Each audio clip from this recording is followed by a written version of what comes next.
I love this time of year. Scary movies are coming out, Halloween's around the corner. I just love Halloween. It's always fun. Part of the fun, like I said, has to do with the movies, and not all of them are exactly scary. Some of them can be pretty misleading.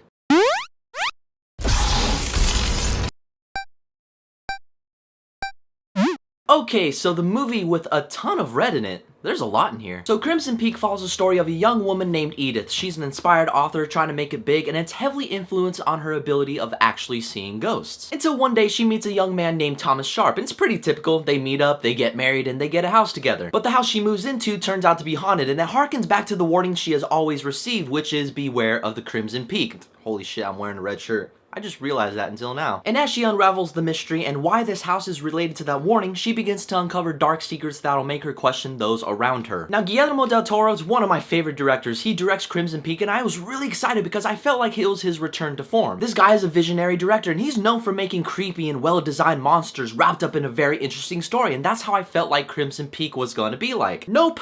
Not at all. If you guys have seen the trailers, I'm telling you right now, this is one of the most misleading movies I've seen all year. Before I get into that though, I want to talk some positives, and I want to start off positive, because Guillermo del Toro being that visionary director, this is probably his most gorgeous looking movie yet. I have to think about that. From the cinematography to the set design and costume design, it felt like the crew really put their hearts and souls into making this movie, transporting you into this world, and they do a really good job. Every scene in the movie was like that. When the characters are having a conversation, well directed. When the horror is going down, it's extremely well directed. I wouldn't be surprised if this movie gets nominated for best costume design as well, because it is one of the best fantasy looking movies I've seen all year. The performances in Crimson Peak also really good. You got Mia Wasikowska, Tom Hiddleston, Jessica Chastain, and Charlie Hunnam. Holy shit, he was good in this movie too. It's funny because he's like the Team Jacob in the movie. He's trying to get at Mia's character, but once Loki steps in and she's like, "You're beautiful," he is just out of the picture because Bella's too busy chasing Edward. Don't ask how I know that. Pretend I never said that. But the most interesting characters are easily Tom Hiddleston and Jessica Chastain. They're the brother and sister in the movie, and they have such an awesome backstory. They have this sort of darkness and edginess to them, and even though Tom Hiddleston was the most humane of the two, Jessica Chastain was weird as shit. She would be talking to Mia's character, and she's like, "Oh, don't worry. Something will be coming towards you. Oh, by the way, have you heard of Kim Kardashian's ass being in?" She would just cut away from that. I'm like, yeah, good job not making it super obvious, woman. And really, that's all the movie has, because at its core, it's not that good of a movie. Because Guillermo del Toro being the visionary director, which it is, it's a gorgeous looking movie, he treats it in a way where he doesn't let his visuals tell the story. Because there's one scene that just explodes in your face, and it tells you like the whole purpose of the movie, and which is a gothic romance story. Because Loki is helping critique the story that his wife is trying to write, and he's like, "Oh, you're writing a ghost story," and she's like, "No, only the ghosts are in there, but they're used as a metaphor to represent that the past is still haunting her."